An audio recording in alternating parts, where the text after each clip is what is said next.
You're hired at $16 an hour. Sign here. Signing here. Thanks. Here's your first paycheck. Have a great weekend. Excuse me, but you got my hourly rate wrong. What do you mean? I was hired at $16 an hour, but this says $14 an hour. Oh, yeah, that's when you get promoted. No, can you please fix the rate? Look, that's the rate we're paying you now. If you don't like it, go find a new job. So have you noticed that a lot of businesses have been growing increasingly shady with the way that they're squeezing their workers? Companies are really going above and beyond in taking as much money as they can from workers, but it gets even worse than this. So corporate Canada's response to quiet quitting is what? Suing people for time theft? So CTV News just released an article about this woman who was fired from her job. She was like, I think the hell not, this is wrongful termination, went back to sue. Her company accountant then looked through her laptop activity and found that there were 50 hours of idle time where she should have been working, and instead of just dropping the case, countersued. And now she owes them almost $2,500 for time theft? First of all, I have never seen a company countersue in a case like this. Usually they just drop it and move on. Secondly, is this a f***ing joke?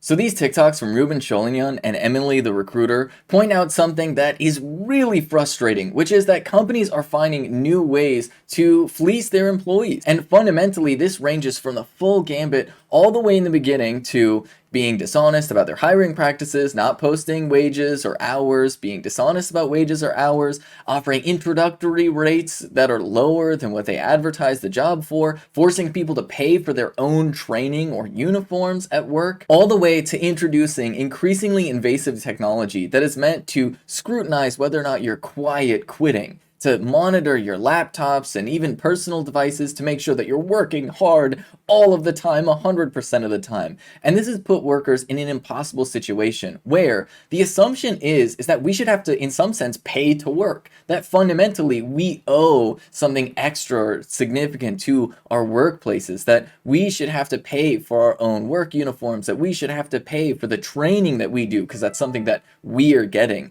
And it all stems from this ridiculous right-wing notion that millionaires and billionaires are these job creators and we should be grateful to them for creating the jobs, when in actuality we are creating the value for these companies. Fundamentally, if it was not for the work that workers do, millionaires and billionaires would not have millions and billions of dollars, because the value that they get running their company is entirely made by the workers actually producing the value. But of course, when you have this ridiculous right-wing framing of, oh, we should be grateful, then these companies find all of these ridiculous ways to be incredibly invasive in our lives and find ways to charge us for working for them. And the rise of contract work has made this even more difficult, where now everybody's expected to be an independent contractor where you pay for all of your own things. And the company has no obligation to you in terms of healthcare benefits or anything like that. And fundamentally, it is a sign that capitalism is just every day eroding the livelihoods of individuals, our ability to be our own people, where everything that we do is monetized and turned into some sort of transaction. That if a workplace gives you training, you're expected to pay for it because they're giving you the training. When in actuality, who is the training for? The training is for the company. Of course the company should pay you for the training because they need you to be trained up on the job. But then there's the whole other layer of companies that will refuse to hire anybody that doesn't have specific experience in that field, because of course, why would you hire somebody new that would require training when you could just hire somebody that has already done it?